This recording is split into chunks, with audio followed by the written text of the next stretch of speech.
History's greatest empire collapsed from within, and if you look closely, you'll see the same fatal flaws repeating in our modern world. Everyone learns that Rome fell, but the true catalysts are often overlooked. And when you grasp the core mechanisms that dismantled that civilization, the reflection in today's society becomes impossible to ignore. The same cycles, the same overconfidence, the same trajectory. Romans of the 5th century were certain their dominion was everlasting. They possessed an unmatched army, a global reserve currency, and engineering marvels that defied belief. Life was comfortable, entertainment was plentiful, and the concept of an end was unthinkable, until the moment it arrived. If your paycheck doesn't stretch as far as it used to, if you question the scale of national defense spending, or if you sense you're being diverted from critical issues, you're not imagining things, you're observing a historical echo. Before we go further, let me know in the comments, where are you tuning in from today, and what economic trend concerns you the most? I read every single one, and if you want the full picture of where these patterns lead, hit subscribe. This narrative will alter your perspective on current events forever.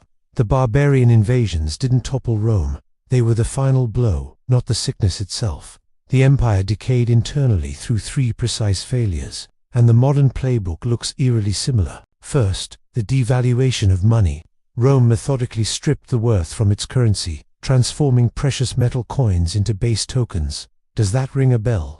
Second, imperial overstretch. Rome dispersed its forces across vast territories, exhausting its treasury to hold lands it could no longer sustain.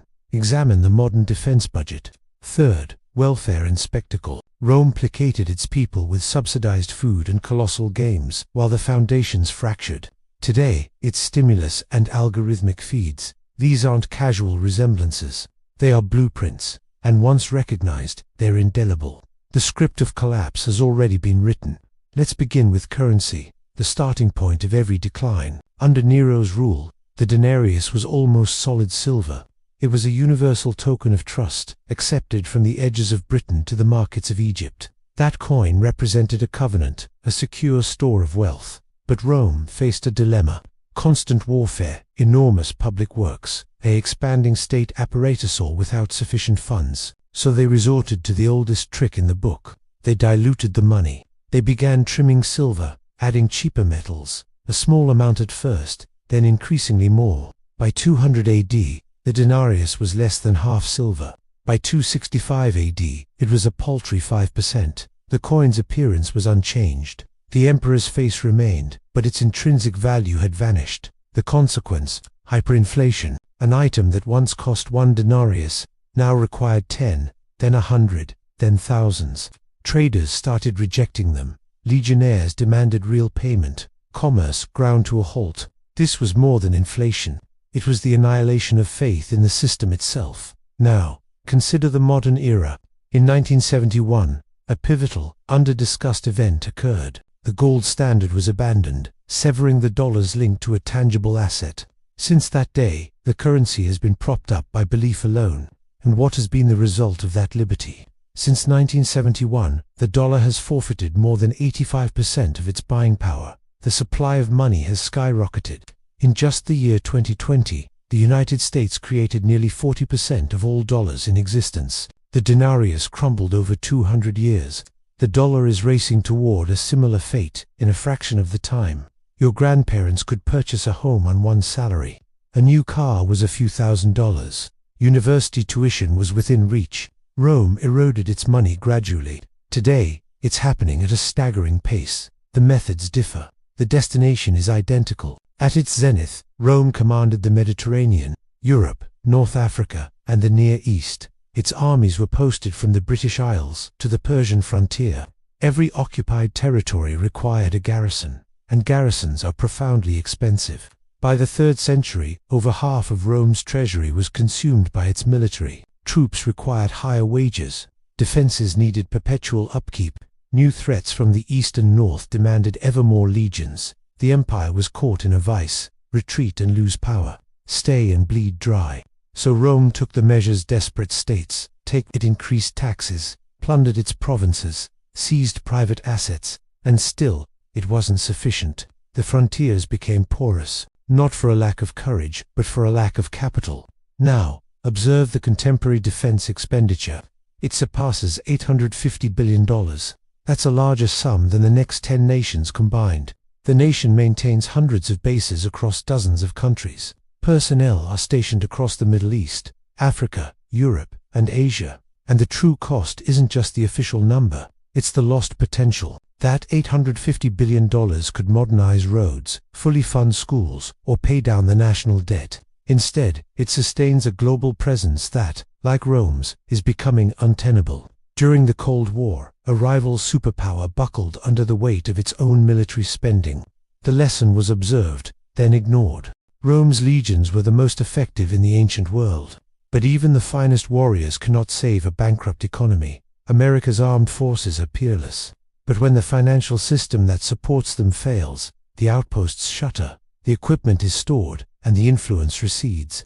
The laws of history are indifferent to claims of uniqueness. In the 2nd century, the satirist Juvenal wrote of a populace that traded its civic duties for two offerings, free grain and public games, bread and circuses, he termed it, and the strategy succeeded.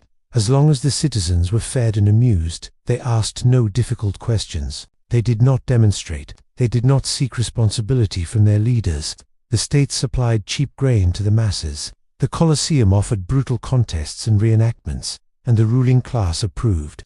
A preoccupied public is a manageable one. Advance to the present. We don't have gladiators. We have streaming services, short-form video, social platforms. The typical person now spends over 7 hours daily in front of screens, not producing but consuming, scrolling, becoming numb. And when financial worry intensifies, what is the government's response? Direct payments.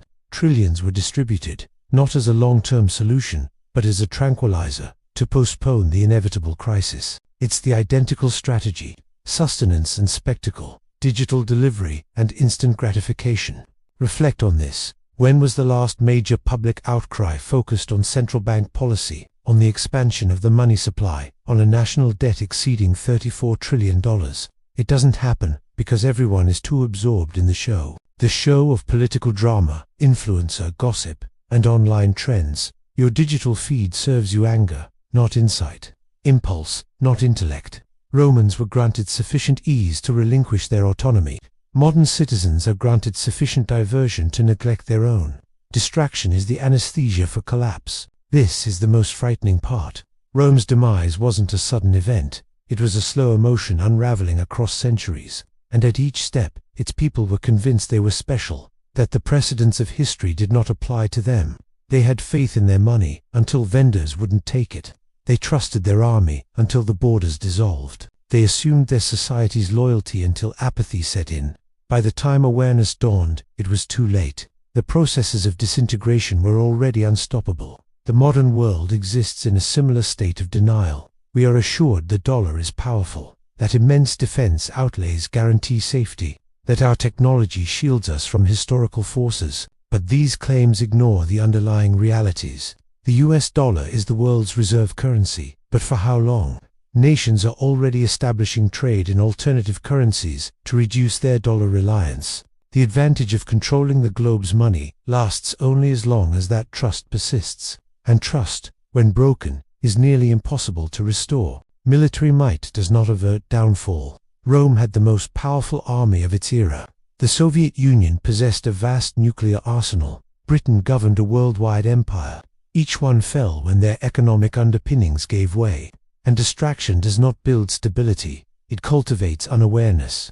A populace sedated by entertainment does not suddenly rouse to repair the structure. They awaken only after it has already fallen. The timelines are accelerating. What required centuries for Rome is unfolding in mere decades for the modern world. Information velocity is higher, capital movement is faster.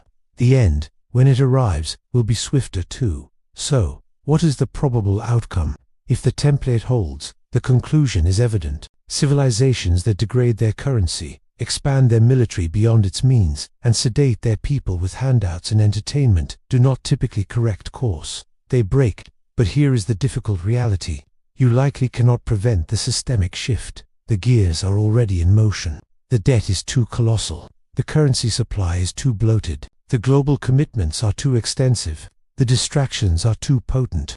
What you can do is safeguard your own position, because when large systems fail, the individuals who anticipated the shift are the ones who endure. Historical precedent favors the prepared and is merciless to the unquestioning. Romans who owned physical property, precious metals, and useful skills weathered the storm. Those who held on to the debased denarius lost everything. People who recognize that paper money is declining in value, that the structure is fragile, can take steps. Hard assets, practical abilities, local networks that operate independently of brittle global chains. The message is not to fear, but to observe, to cease believing in invulnerability and begin planning for transformation. Rome fell because its inhabitants stopped considering it a possibility. By the time they took the threat seriously, the outcome was certain. The modern world is tracing the same outline. Monetary devaluation, imperial overreach, public pacification. The narrative remains the same, only the cast and setting have changed. So ask yourself, is this time truly different? Or are we simply repeating an ancient story, convinced we are the exception? If this perspective shifted your worldview, please like this video and subscribe to the channel Winds of Thought for more content that connects the past to your present.